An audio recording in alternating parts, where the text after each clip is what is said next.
Hi, I'm a little clueless right now because I'm not a Reddit user. I see posts about Reddit on TikTok, and I know that people come to this subreddit for advice. I'm in a desperate need of some outside perspective right now, so please just help me out if possible. Sorry if anything is wrong with the post because I'm typing it in on mobile. I'm also a little out of sorts mentally, so this may come off as a ramble. I'm in a big dilemma after a few things happen in my life. I'm being blamed for causing problems in my sister's relationship, but I didn't even do anything. I didn't even know her fiance until I met him at her engagement party. That was 3 days ago. Things have gone to hell since then. My parents and sister have been blowing up my phone and harassing me nonstop. My grandma says that I'm in the right, but I am just feeling way too much pressure right now. The thing is, my sister's fiance is reconsidering their engagement after seeing her treat me horribly at their engagement party. Before I get into what happened, I need to tell you some backstory about my life. My parents, 50 male and 50 female, always hated me. It was made clear to me ever since I was born. I mean, I don't remember my early days, but as far as I remember, my parents hated me. I was and still am the ultimate black sheep of the family, the black sheep and the scapegoat to be exact. My sister, 24, female, is 5 years younger than me. She is the golden child of my parents and shares their sentiments about me. In short, she hates me just as much as my parents hate me. Growing up, I was neglected and later abused by everyone in the family. My parents used to beat me a lot while they never even once screamed at my sister. They never beat me enough to leave marks, and I was too much of a pathetic chicken to tell anyone what was going on. Only my grandma knew the full truth. And some of the family members noticed that my parents weren't treating me right. I was an antisocial kid with almost no friends, so I couldn't tell anyone at school either. All through my life, I had to put up with a lot of abuse from my parents and even my sister. June may be younger than me, but she definitely didn't respect me as her elder. She basically learned to treat me horribly from my parents and used to hit me a lot as well. I defended myself once, for which I was starved for 2 whole days. After that, I pretty much gave up and just started being her punching bag. So, yes, my parents and sister were never too thrilled about me being in their lives. This is a short version, so you have to make do with this backstory. Please don't ask me to tell you everything about the abuse because I just don't want to talk about it so much. I'm not here to share my sob story. I just need some advice to see if I'm being an idiot. I think you guys can already understand when I say I haven't been in contact with my parents and sister since I turned 18. I didn't want to be where I wasn't wanted. They didn't miss me anyway, so after getting horrible grades in college, I started working a minimum wage job and tried my best to live for myself. It wasn't easy. And I am still not financially well off, but I am doing okay for myself. I even managed to get a friend or two. Anyway, back to the main problem. After over a decade of no contact, my sister invited me to her engagement party. I swear I felt like laughing when I received my invite. My grandma told me that my sister got my address and phone number from her because she wanted me at her engagement party. I still don't know why. Maybe for appearances or whatever.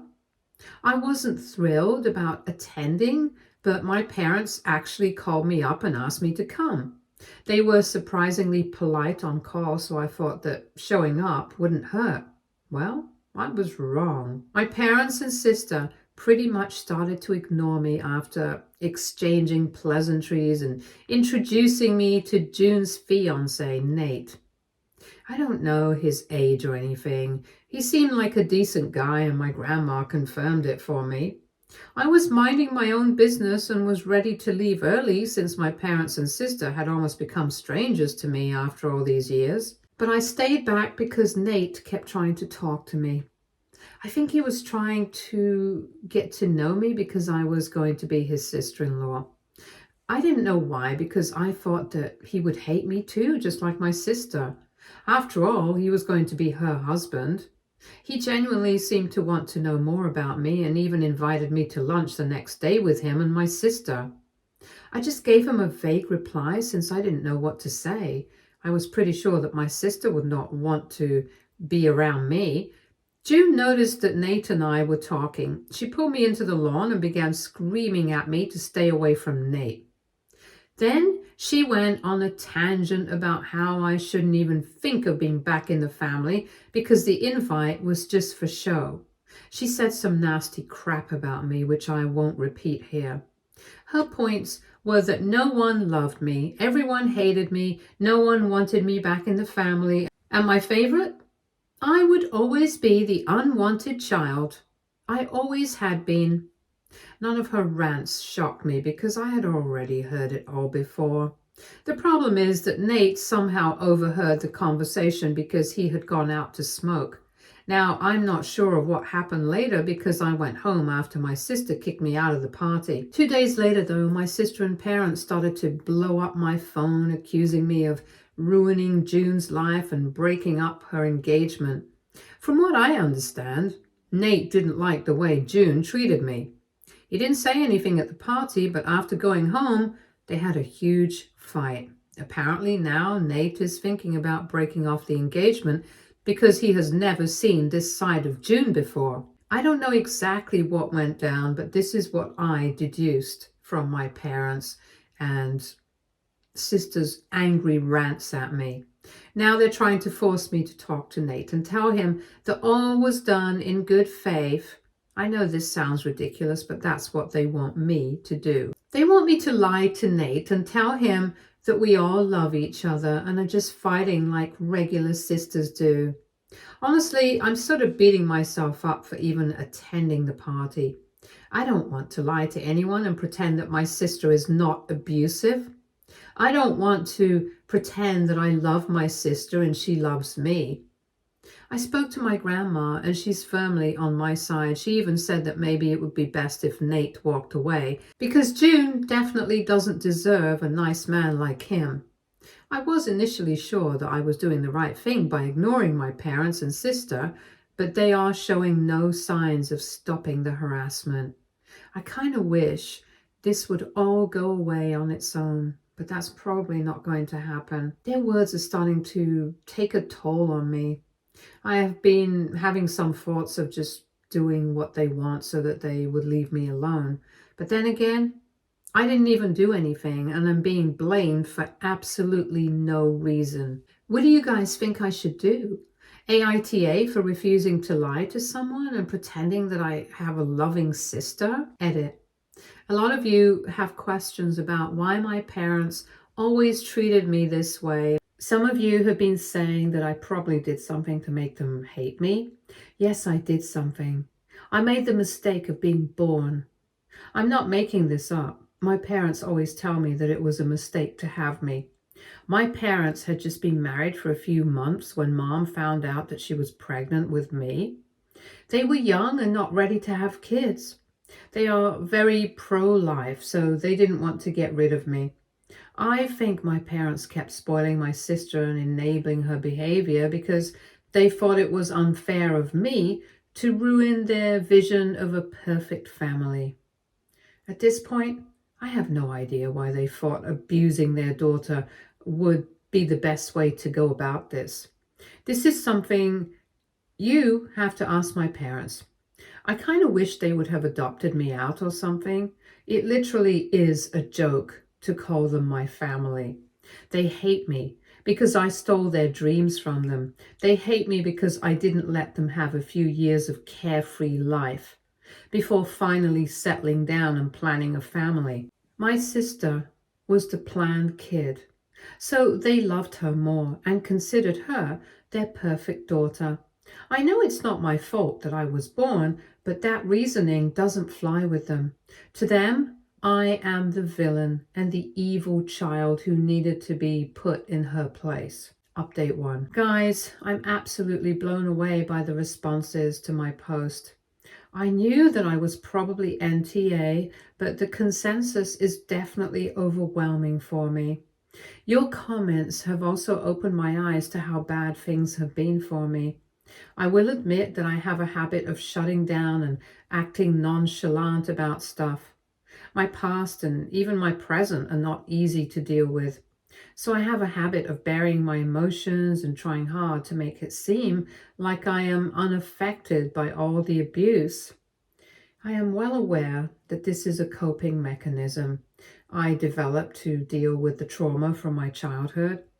I just can't give in to my emotions anymore because I'm afraid of having a mental breakdown and ending up in a psych ward. I don't really have anyone to depend on, so I can't lose myself in my head. That is one major reason why I have been avoiding thinking about my family in detail. Some of you have written down some great points about how my parents had been abusive to the point where CPS should have gotten involved. I didn't appreciate you guys attacking my grandma for not taking me away sooner. She's a frail woman with a host of health issues that would make her an unfit carer for me. So if she had gotten CPS involved, I would have probably landed in foster care. Yes, she asked around. No one was in the place to take me in. I don't blame them because none of us come from rich families. My uncles and aunts have their own children and not enough money to feed an extra mouth without it affecting their finances. I don't hold any grudges against them. It wasn't their responsibility to fix my parents' mistakes. They did try to talk to my parents and make them understand that what they were doing was wrong. My parents had threatened to take me away and cut my access to them. I guess that scared them enough to not push the issue. They also punished me severely for getting the family involved, so eventually I stopped telling anyone that things were getting bad at home. I think I should take some blame for shutting down and not communicating with the extended family after a while. Anyway, I see now that I should have never shut myself down.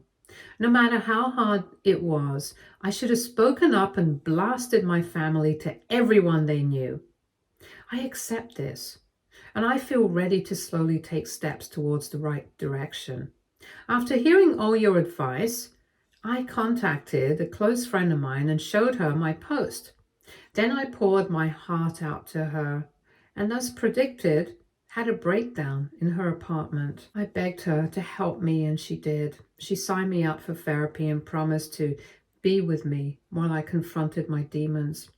I will forever be grateful for her help. As for my parents and sister, they are still blowing up my phone whenever they can. I've decided to move in with my friend for some time because I don't think I can be alone right now. She has been an angel and is helping me with everything that I may possibly need. There is just one thing that has been bugging me a little. June's fiance has been texting me and begging me to meet up with him. June told him that he should hear the truth from me because he was making a big deal out of everything. I think my sister and parents are convinced that I would do what they want and make up stories about how June's treatment of me is just sisterly love. Honestly, I don't know what I'm going to do about Nate.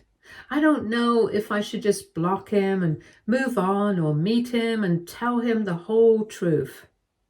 Mentally, I'm still a mess, so I don't trust my decisions right now. Maybe you guys can help me out with this one. Update 2. I heard you guys loud and clear.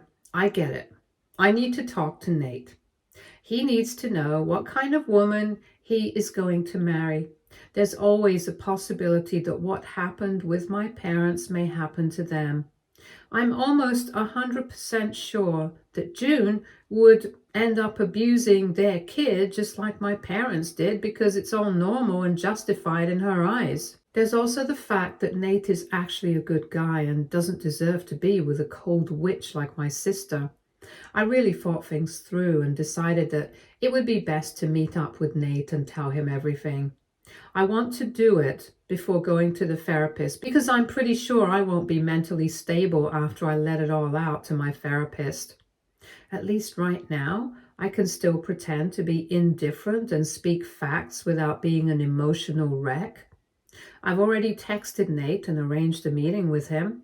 I've also saved all the texts that my sister and parents sent me so that I could show Nate.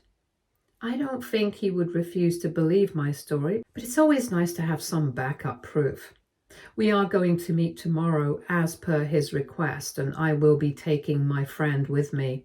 She will sit far away and only intervene or get involved if I end up having a breakdown or something. I am sort of dreading the meeting because talking about the past is slowly getting to me. I feel exhausted all the time and actually had to get time off work to deal with it all.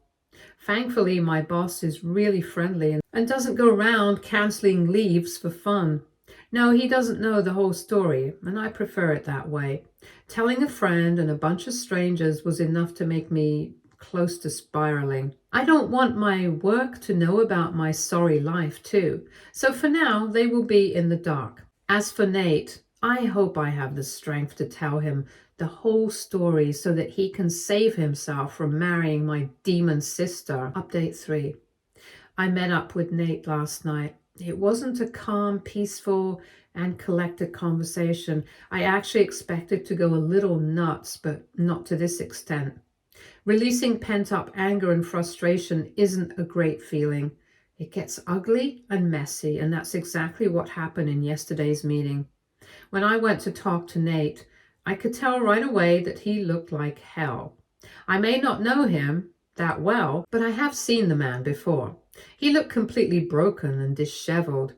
We tried to make some small talk, but the elephant in the room needed to be addressed. He straight up just asked me to tell him my dynamic with my sister and our family. I did just that. I told him everything. I tried to keep a straight face as I told him the whole story of my life right up to that day. June and our parents hadn't stopped messaging me and harassing me. I showed him all the texts and let him go through my chats with them. It took a good 3 hours for us both to collect ourselves. He was crying. I was crying. My friend was trying to make sure we didn't pass out or something.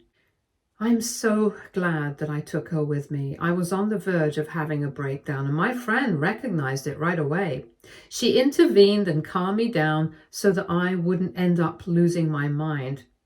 Nate was pretty concerned about me too and kept telling me that I didn't have to pressure myself to tell him everything. But I don't know, guys. It was good to get it all out. Maybe it even prepared me a little for what I may face in therapy. Besides, I needed to tell Nate everything so that he could make his own decisions. It was an awfully difficult conversation. Nate told me that he had no idea just how bad things were. June always told him that I wasn't around because I was too busy with work and other commitments. He had no reason to suspect anything.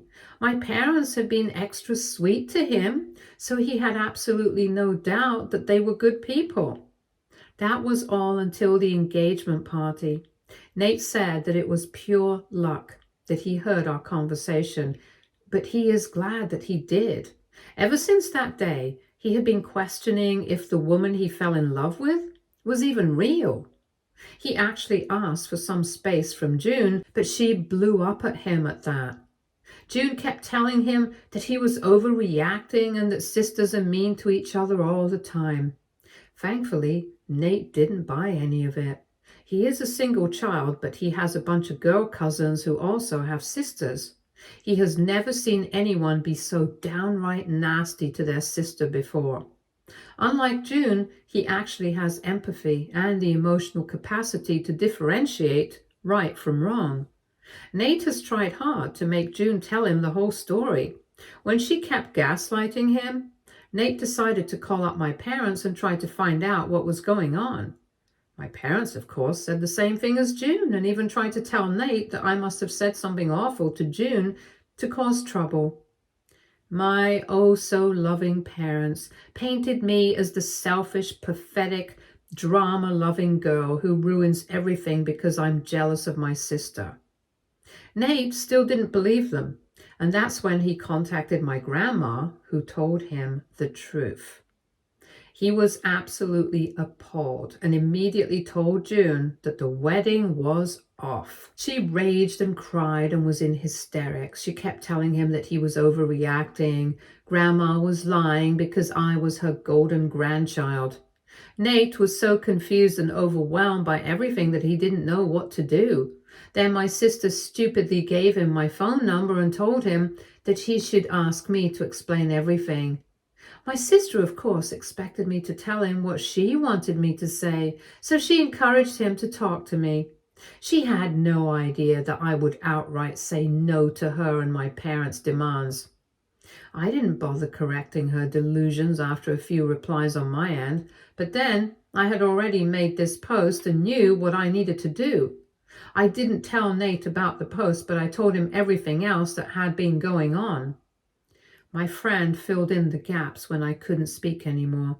At the end of the meeting, both Nate and I were too emotionally drained to talk about what would happen next. After I came back home, Nate texted me and told me that he would be leaving my sister for good. Calling off the engagement wasn't enough. He wanted nothing to do with a woman who was so evil from the inside. I haven't received any angry texts from my sister and family yet, so I'm assuming that he hasn't gone through with his plan yet. For now, I'm going to lay low and work on getting my emotions back in order. I know that things will get really ugly in the next few days, so I need to brace myself for that. I may not be quick to make an update, and I hope you will excuse me for it. Update 4. Hi there. I am alive and still passing off as a functioning adult. I'm so sorry I couldn't come back sooner for an update. As you can tell, a lot has happened since my last post. I knew that I would need time to come back with an update, but I didn't think that I would need 3 whole months for that. Today has been one of my better days, so I thought maybe I should come here and make an update. I really appreciate all the comments you left on my post. They really warmed my heart and kept me going even when I was in the worst part of my life. I think you all would be happy to know that things are finally looking up for me a little. But good things come with a heavy price. When I made my last update, Nate hadn't spoken to my sister about ending their relationship. He did that just 3 days later. He wanted to move his important things to a safe place before breaking off the relationship. He was making arrangements because at that point, he was scared that my sister would turn violent and aggressive, among other things. He was absolutely right about that. Thank God he went to a safe place before breaking up with June. Nate had moved to a friend's house with his important documents and stuff. He then called my sister and told her that it was over. She did not take that well. First, she cried and begged him not to leave her. Then she told him that she would do anything to win him back and even start treating me better if that's what it would take to make him stay. When Nate didn't entertain her pleas for reconciliation, June went absolutely crazy. I'm not exaggerating one bit here. June literally became crazy. She sent him videos of her trashing the house, destroying whatever Nate couldn't take to his friend's house. Then she started to show up at his friend's house to find him. She even threatened them when they told him that Nate wasn't with them. June went to his parents' place and created a scene so bad that the cops needed to be called. She got off without a warning, but she didn't take it seriously at all. June then showed up to his work, but security didn't let her in. What did she do then? She waited and followed him to his friend's place. Things got ugly there, and the friend had to intervene and call the cops on June. She left before they could arrest her. Then she had the audacity to show up to my work and try to run me over with her when I was finishing up my shift at the restaurant. This is my second, so she knew I would be there working the evening shift. Thank God I was able to recognize her car and was able to get away without getting crushed. I had to go to the hospital for a broken arm when I fell while trying to move out of the way. Don't worry, it wasn't anything severe by God's grace. I could have died because of that crazy woman. I don't want to go into details about what happened next because I simply wasn't in a good place. Stuff happened. Cops got involved and cases were filed. Most of the heavy work was done by my friend and also Nate, who came to help me out while I recovered. My aunts and uncles also rallied around me, and so did my grandma.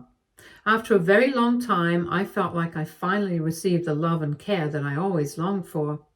It didn't come from my parents, but it did come from my extended family. Speaking of my parents, well, they blame me for everything. They sent some nasty messages about how this was all my fault and I deserved to die because I was sending my sister to jail. Again, I don't want to get into details or else I will get triggered again. The case hasn't wrapped up completely, but it looks like my sister will be going to jail for a short while and paying me compensation. Pretty sure that is going to come out of my parents' pocket since she literally has nothing to her name. My extended family pretty much cut them off, and my grandma disowned them for good. My parents tried to come at me for this, but thankfully I had restraining orders in place by then. Things were really ugly for me for the first 2 months because dealing with this all was just exhausting. I went to therapy, and I am still seeing a psychiatrist for my trauma. But you don't need to worry about me too much. I'm actually doing much better now. Yes, there are days when I feel completely hopeless and depressed, but I am learning to deal with it in a healthy way. I must say that my roommate has been my rock through this. Also, credit where it's due. Nate has been helping me out a lot and being extremely supportive right now. He has his own restraining order against June, so he has nothing to worry about on that end. He has a good support system too, which is nice for him. So yes, everything that could go wrong did go wrong, but I came out with minimal damage. I will forever be thankful for that.